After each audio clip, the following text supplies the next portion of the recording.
Welcome to Shamanism, Metaphysics, and Grace. I'm Lauren Hubele, and I'll be your guide here today as we interview and pull out the beautiful, rich wisdom from my mentor, Jyoti Wind. Jyoti, welcome. Thank you, Lauren. Always a pleasure. Jyoti, would you like to open up this space in the way that you always do? Sure. Let's call in the directions and ask them to assist us today. So I call on the grandmothers and grandfathers of the East. Bring us your insights. And thank you for this day.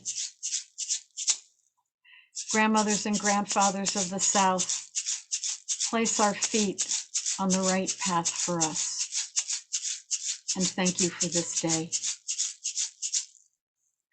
Grandmothers and grandfathers of the West, I call your spirits today. Teach us how to receive what is ours. And thank you for this day. Grandmothers and grandfathers, wisdom keepers, ancient mothers of the North, I call on you today. Teach us how to see what we look upon. Share your wisdom with us. And thank you for this day. Grandfather Sky, keeper of the starry night, I ask for your protection. And thank you for this day. And to Grandmother Earth, you whose cells we inhabit,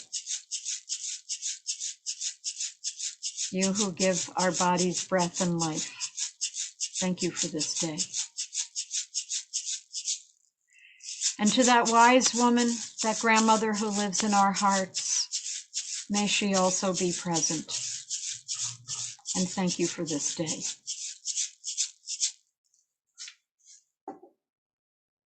Thank you, Jyoti. Jyoti, we've explored some interesting topics, and I feel like we've arrived at the point where I have some questions about three terms that I hear used often and sometimes in interchanged ways in shamanism, and that is about ritual, ceremony, and prayer. And I'm hoping that you can help me understand the difference between those. The differences between ceremony and ritual are kind of subtle. And it's more like ceremony is big. Ceremony is a celebration of something. You know, we do ceremonies to induct people into the Hall of Fame, let's say, or give them accolades for the service they've done for their country. You know, and so these are ceremonies that sometimes they involve a lot of people. Sometimes you can do a ceremony for yourself. I lead ceremonies for the quarters and the cross quarters of the year. Let's say the next one coming up is the summer solstice. And so I'll do a ceremony and invite people via Zoom to participate if they want. And very simple ceremony. I'll honor the overseeing goddess of that time frame. I'll also offer herbs and prayers and invite people to join in. And sometimes we'll do a journey toward the end. Sometimes it's just a ceremony. And a ritual is more personal.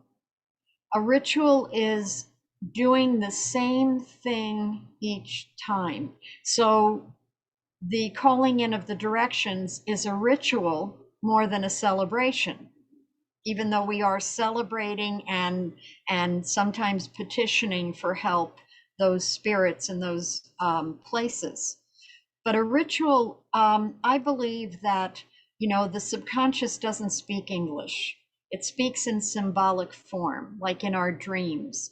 And when we place certain things on an altar that we've created for a ritual, that it speaks directly to the unconscious of the person. And so the unconscious goes, oh, she wants to work on this. We can help. I mean, this is overly simplified language here. Sure. But it's a ritual that we perform with a set intention of outcome rather than just celebrating something. We have a rote, a way of doing things. We light a candle. We have a bowl of water. Fire and water are symbols of alchemical change and of transformation. And we do a ritual that allows us to move towards something that we are focused on, that we have dedicated that time frame to have happen. So, if I'm understanding this correctly, a ritual is something we do intentionally for a specific outcome. Yes. And so, in my life, that might be lighting a candle first thing in the morning. Yes. Yes. Or walking the perimeter of my land. Yes. Okay. Yes. And when we want to say, I'm performing this ritual, are we vocalizing some sort of intention at that time? You can. It can be vocal or just inside yourself. And it depends on also if you're doing a ritual by yourself or if other people are doing it with you. And then there might be more vocalization so everybody's on the same page. And this is my understanding. There might be other differentiations that other people might make. So singing together could also be a ritual. It could be a ritual if it's done in a ritualistic way. I mean, you're not just coming together. Well, I was going to say you're not just coming together to sing happy birthday, but happy birthday is a celebration, but there's always a ritual there. The ritual is lighting the candles, right? And singing happy birthday, making a wish if the person is able to, and blowing the candles out, and then having the cake. Everybody eats together. I mean, it is a ritual, but it's also a celebration. It's a celebration of that person. So that one, I think there's an overlap there. Sure. So going back to our conversation in the last episode, we were talking about bringing awareness and consciousness. It seems to me that creating rituals in our life can increase our awareness. Would you agree with that? Yeah, I would agree with that wholeheartedly. Yes. And sometimes it's about receiving and asking for something and then receiving. Sometimes it's about blessing ourselves.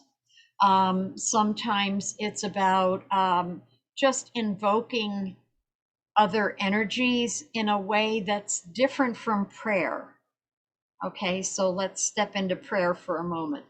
So a lot of times prayer is a beseeching of something larger than ourselves, asking for help, asking for insight, asking something outside of ourselves to bring us insight or sense of direction and purpose. Sometimes it can be also a prayer to, let's say, our higher self. So we're not exactly beseeching something outside of ourself, but a different aspect of ourself. Okay. And to me, ritual is something that's more self-oriented. And prayer, even though it has its value, I mean, all of these things have its value, ceremony, ritual, and prayer. And there might be times where you feel that you need to beseech and ask something of something larger than yourself. So I don't want to split hairs here because at the end of the day, it doesn't really matter, right? Oh, it doesn't. It Right, doesn't. It's whatever works for the person. exactly. And it doesn't matter if we want to call it a ritual or a prayer, but I was just thinking about the beseeching because sometimes we're calling in the direction and we're thanking the ancestors and acknowledging it, but sometimes we're asking for their assistance. And so at that point, it really becomes a prayer in a sense. You could see it that way. Yeah. Yeah, you could see it that way. Okay. Okay. So if I wanted to begin putting ritual in my day, are there some suggestions you would have? Well, calling in the directions is a good ritual. Um, I have a short, simple ritual I was thinking about to include.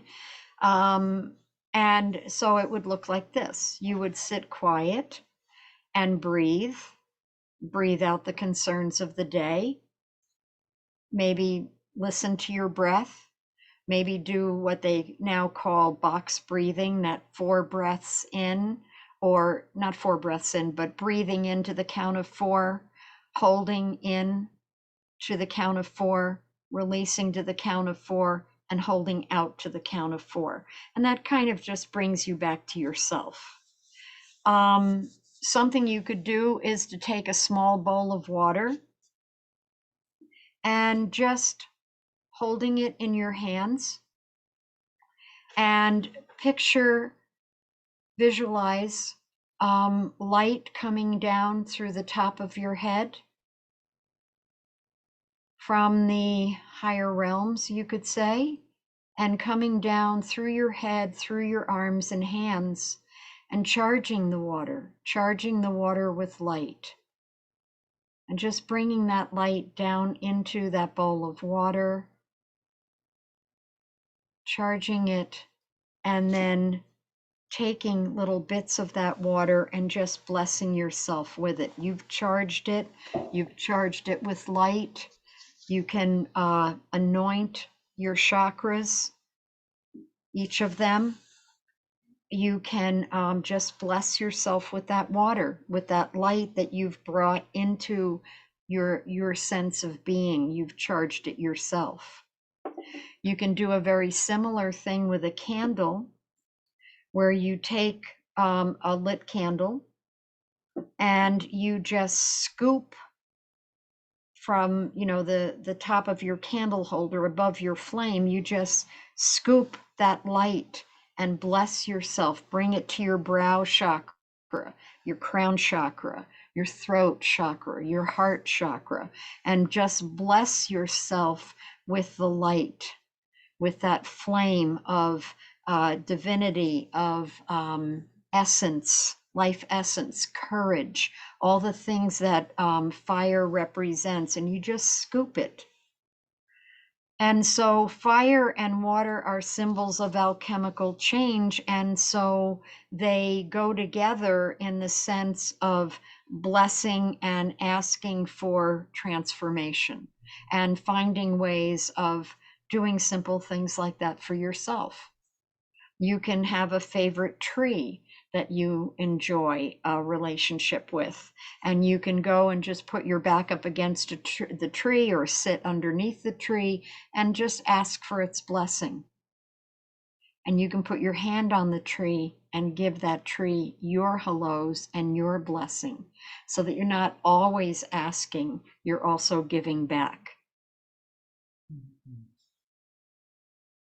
Beautiful. Thank you, Jyoti. Sure. So I'd like to also give an example of a ceremony. Yes, shall we talk about ceremony just a little bit first before you do that? Well, ceremony I see as more public, that we bring people in to help us celebrate something. Okay. So the one I thought is a good example of ceremony is what's called a blessing way. And some people know of this and some people don't. And I hung out with a lot of the midwives in early Boulder, and I was part of their study group. I was trying to decide if that was a path for me in the late 70s. And we did a blessing way for a woman who had been a real stalwart person in the community for home birth. Okay, it was radical at the time, still radical. And she was she was relentless with her promoting of home birth and all the babies that she had brought into the world, and all the peoples whose lives she had helped change. And so we did this ceremony for her, and it was an honoring of her. There was candles lit around. Someone came forward and washed her feet. Someone came forward and washed her hands and then anointed her chakras and her hands and feet with a blessed oil. Somebody put a shawl around her and then brushed her hair. I mean, it was very personal. It was very at the same time, it was very general. People brought pieces of stories, poems. That was their offerings, and they would stand and recite. Some people sang songs, and it was an honoring of her and who she was in the community, who she was in her family life, and who she was in her own life. And it's called a blessing way, and it's derived from some Native American legends. A lot of times a blessing way would be performed before a person went on a journey, especially whether it was a journey into another part of their life and letting go of what had come previously, or whether it was an actual physical journey. And that's, I think, where it originated. But a lot of times they do, I had a blessing way done for me before the birth of my last child, and many years ago now. But it was wonderful, and it's a wonderful thing to receive. It's a wonderful thing to just be in that position of your community giving back to you and sharing how they see you and how they feel about you.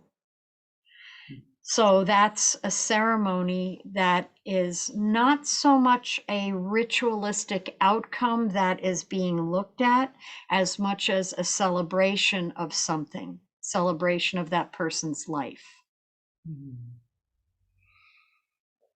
I'm thinking about other times that ceremony might be called for because perhaps our listeners are thinking about the fact that we have let go of so much ceremony in our culture and thinking of ways to bring them back.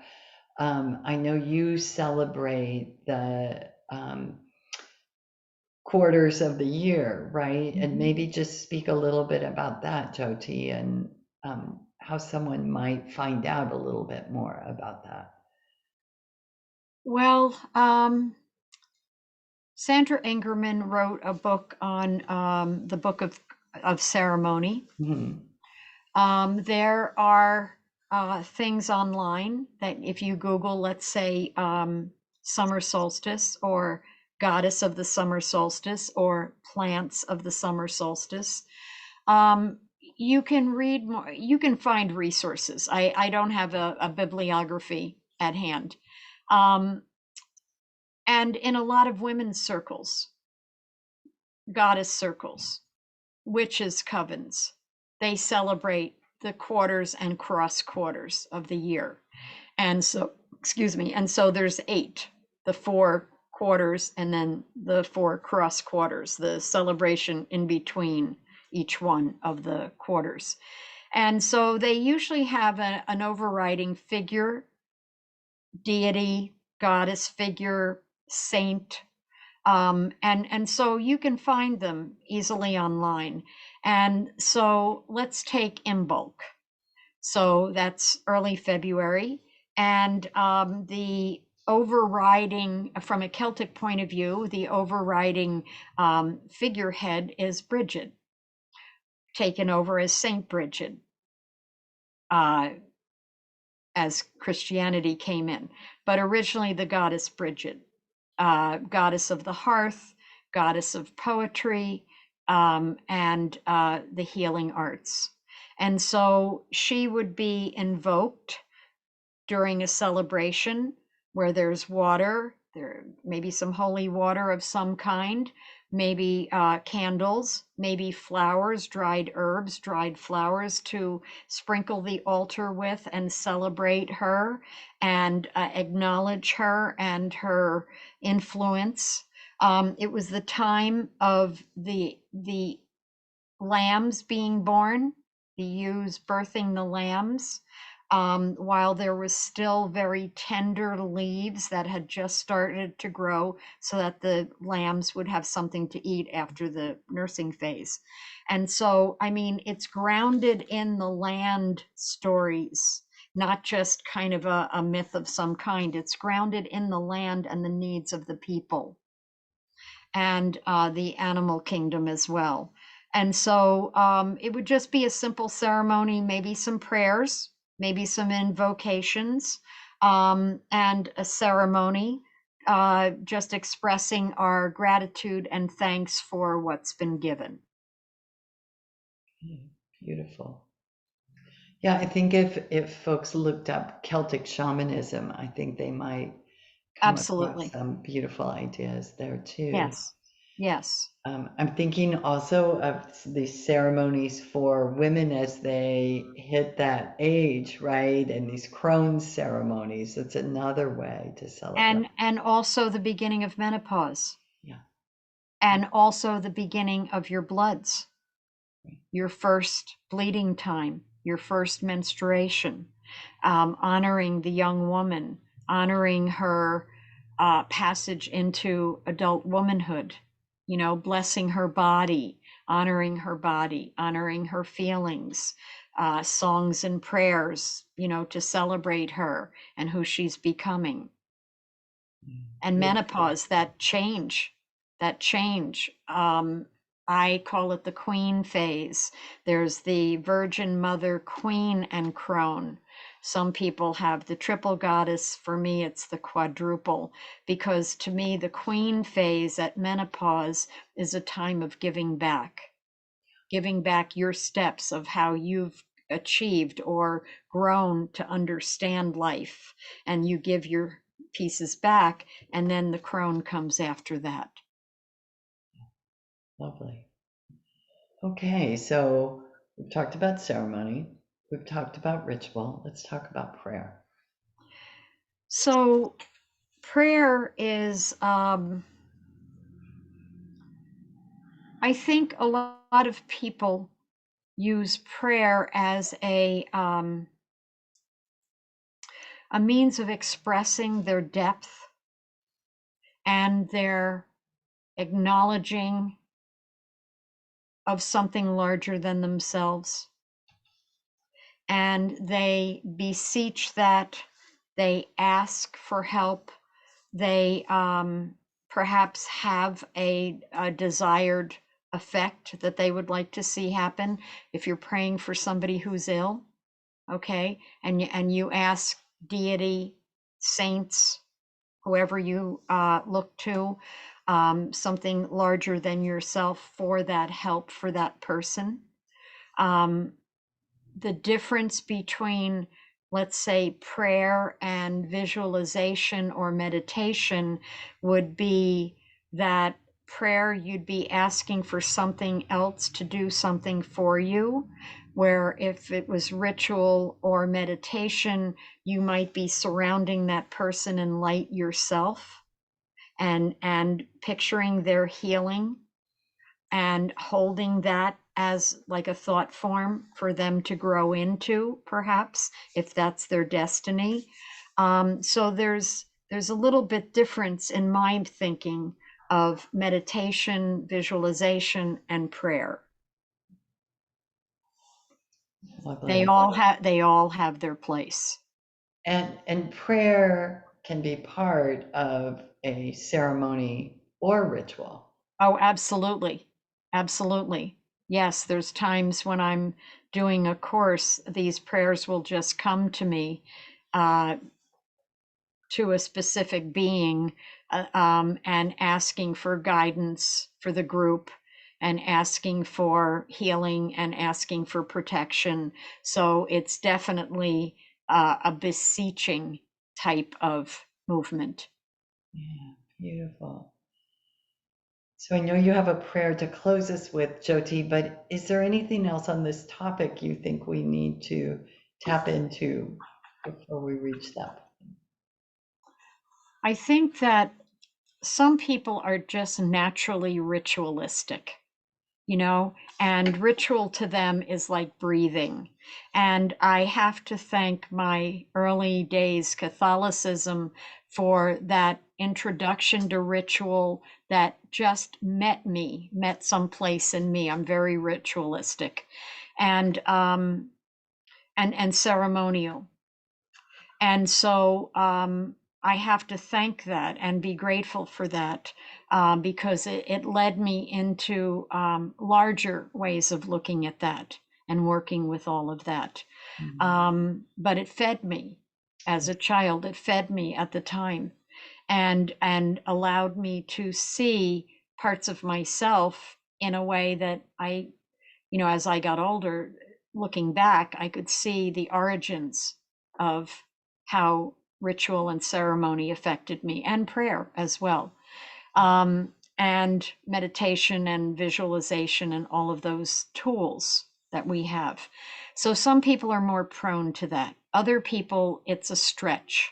They have to work at it, a little bit. I think that these tools of ceremony, ritual, and prayer enable us to be more in touch with ourselves, to go deeper within ourselves, to have a deeper connection with the universe, the cosmos, our higher self, all of those larger parts of life and creation. And I think it gives us insight into ourselves, and it gives us an inner world to develop, and a way of developing that inner world. Jyoti, for someone listening that may say, hey, ladies, this is great. I have no time. I don't have time for this. What would you suggest? What would be a very small way to just begin with this? When you open your eyes in the morning, just be grateful for the day. Just be grateful that you're breathing and that you have your life, whatever it brings you, because sometimes in the moment, situations are very dire, or situations are problematic, or they're difficult, they're intense, they bring you to your knees. But sometimes afterwards, looking back, it was the most perfect and beautiful situation for you to grow through, for you to transform. And with new eyes, you can look back on it, hindsight wise, and perhaps express some gratitude, because without that situation, you may not be where you are now. You may not have the insights you have now. You may not have developed the self-love and self-caring for yourself. So just waking up and opening your eyes, or maybe not opening your eyes, but being aware that you're awake, and just giving thanks for the day. Perfect. Perfect place to begin. Yes. Hey, how about sharing that beautiful prayer? I have trust that your spirit will find its way, that you know how to listen to divine guidance, that you know how to trust that what you need will find you. You are a child of the universe, and it always has your back. Thank you, Jyoti. Thank you.